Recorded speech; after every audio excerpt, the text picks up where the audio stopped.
কি দেখলাম, কেজিএফ নাকি অ্যানিমেল? এবার তুফান নিয়ে আসছে শাকিব খান। না, ঠিক বাস্তবিক তুফান নয়, পর্দায় আসছে শাকিব খানের নতুন সিনেমা তুফান, যা মুক্তি পাবে কোরবানির ঈদে। সিনেমাটির ট্রেইলার মুক্তি পেয়েছে ইতোমধ্যেই। তাতে দেখা যায় শাকিব খান চিৎকারের মতো আওয়াজ দিয়ে হাজির হয়েছেন। এ নিয়ে দর্শকদের মনে উঠেছে তোলপাড়। পরিচিত সুপারস্টারকে তারা যেন চিনতেই পারছে না।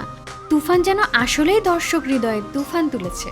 এ নিয়ে অবশ্য আগেও অনেকে আন্দাজ করতে পেরেছিল, কারণ সম্প্রতি শাকিব খানের তুফান সিনেমার চরিত্রের জন্য একটি লুক অনেক ভাইরাল হয়েছিল। তুফানের ফার্স্ট লুকের পোস্টারটি নিজেই পোস্ট করেছিলেন শাকিব খান তার ফেসবুক পেজে। সঙ্গে জুড়ে দিয়েছিল একটি আগুনের ইমোজি। এদিকে সিনেমার ফার্স্ট লুক প্রকাশ্যে আসার পর থেকে নেটিজেনদের শুভেচ্ছা বার্তায় ভাসছেন শাকিব।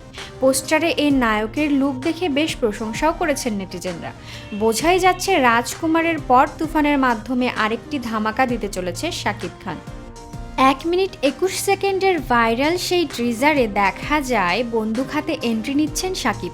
এই সময় তাকে বলতে শোনা যায়, এখন থেকে পুরো দেশকে তুফানের হাতে তুলিয়া দেব। শুধু এখানেই কিন্তু শেষ নয়, ভিডিওটিতে সারপ্রাইজ হিসেবে দেখা যায় বিখ্যাত অভিনেতা চঞ্চল চৌধুরীকে। তার সেই বিখ্যাত সংলাপের অট্টহাসি দিয়ে বলতে শোনা যায়, তুফান, খুব ভয় পাইছি রে। ঠিক যেন আয়নাবাজি সিনেমার বিখ্যাত ডায়লগ বুঝো নাই ব্যাপারটার মতো। জানা গেছে একজন গ্যাংস্টারের গল্পে তৈরি হয়েছে তুফান সিনেমা, যেখানে উঠে আসবে 90-এর দশকের চিত্র। সেই সময়ের এক নামকরা গ্যাংস্টারের কাহিনী নিয়েই এগিয়ে যাবে তুফানের গল্প। নির্মাতা রায়হান রাফির সিনেমা মানেই দর্শকদের ভিন্ন কিছু প্রত্যাশা।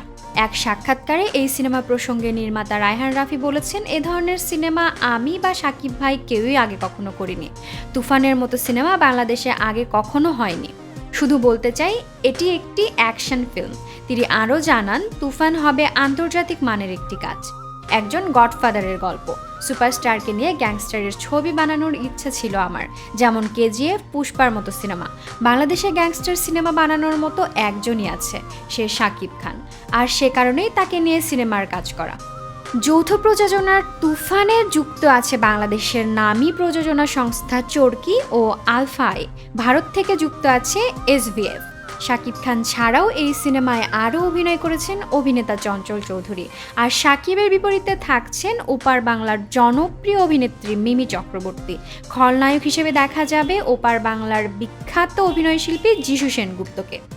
সবকিছু ঠিক থাকলে আগামী ঈদুল আজহায় প্রেক্ষাগৃহে মুক্তি পাবে তুফান সিনেমা।